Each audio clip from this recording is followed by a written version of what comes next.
Do you know what drives me absolutely up the wall? It's when a company proudly announces that they're building a community and then proceeds to open a bloody Discord server. That's not a community. That's a slightly disorganized chat room full of your most excitable users probably arguing about emojis and light mode. Now, don't get me wrong. Discord, Slack, whatever you fancy, they all have their place. But if your entire community strategy lives inside of one of those platforms, well, you're playing the world's smallest symphony for the top 20% of people who are probably already obsessed with you to begin with. The rest of your potential community, the silent 80%, well, they're out there in the wilderness, untouched, untapped, and probably unimpressed as well. So today I'm going to show you how to build a real movement, not just a Discord, how to build something that actually grows, compounds, and drives adoption, loyalty, and revenue. Now, if you're new around here, my name is Jono, and I've spent the last 27 years of my career helping over 240 companies from GitHub to Adobe, Niantic to Arm to build thriving ecosystems around their products. And I'm going to give you the exact playbook that we use at my company, Stateshift, to turn chaotic user bases into really self-sustaining movements. Now, here's my promise in this video. By the end of this video, you're going to know exactly how to build a thriving movement around your company, your product, your project, one that goes way beyond Discord. And I'm going to do it in just 5 steps. And once you see how easy this is, you're never going to look at community building quite the same way again. Now, this is the key principle. A community isn't a platform. It's a belief system. Platforms are where people talk. Movements are why they care. Most companies treat their community a bit like a marketing channel, but the companies that really win, GitHub, Notion, Stripe, Figma, they build them around a creed and not just a chat room. Just look at GitHub versus Atlassian. Atlassian is brilliant, right? Jira, Bitbucket, Confluence are all well-engineered, well-funded products built by great people. But GitHub owns developer mindshare. Why?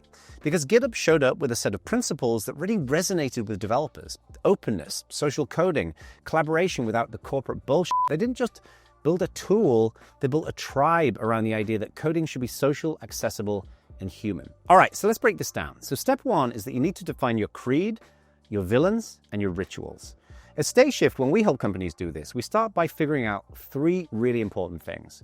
1, what are your guiding principles? What are the values the audience already believes in, but you can articulate better than anybody else? 2, who are your non-believers? Who are the people who do it the wrong way and represent everything that you are rebelling against? And 3, what are your rituals? What are the repeatable actions that people can participate in that reinforce those principles we defined earlier on? For example, GitHub's creed was all about collaboration and transparency. Their non-believers were old-school software teams hiding behind firewalls. Their rituals were forks, pull requests, and meetups. Real, tangible interactions that really reinforce that sense of belonging with developers. If you can define those 3 things, you have laid the foundation for your movement. Now, step number 2 is don't start with a platform. Start with an event. You see, before you ever open up a forum or spin up a Slack workspace or a Discord channel, gather people together, even if it's just 10 of them, into a live environment where they can share, teach, and learn from each other. Humans connect through energy and body language, not just emoji reactions. When we run events with Stateshift, whether they're online or in person, the first 5 minutes is kind of a little bit chaotic, and intentionally so. You see, we hand participants a shared doc in our Zoom sessions, for example, and we say, tell us what you want to get out of this session. We co-create the agenda together in real time, and that's how you get really amazing engagement, by giving people a voice where they have control over their destiny, even if it's just a live session. You see, a good event isn't a PowerPoint hostage situation with one person rambling on for 45 minutes with a bit of Q&A at the end. It's a structured jam session, right? The goal of every event, whether physical or digital, should be that everyone leaves having shared something of value. That's what really creates that kind of stickiness. Oh, and if you're finding this helpful, I would love if you could hit that like and subscribe button. It really helps make a huge difference for small channels like mine and helps me to keep putting out stuff that isn't just fluff and hopefully get seen by other people. All right, so step 3 is to build the lightest possible digital home. So this is where the Discord piece kind of comes in. You see, once your people have met each other and shared real value, then you give them somewhere to hang out between events. It really doesn't matter what platform this is. It could be Discord, it could be Slack, LinkedIn, a WhatsApp group, even a mailing list. It all works if it's familiar and comfortable for your audience. For example, Notion didn't just dump everyone into a Slack. They let their fans self-organize wherever they hang out, whether it's Reddit, Facebook groups, X. Their official Facebook group, for example, has hundreds of thousands of members, and the company kind of lightly curates and amplifies community posts rather than just over-engineering a single platform. Now, this choice of platform really depends on how your audience likes to jam with other people online. Developers, they love Discord. Executives, not a chance. I've seen Fortune 500 executives break out into hives at the mere mention of joining a Discord.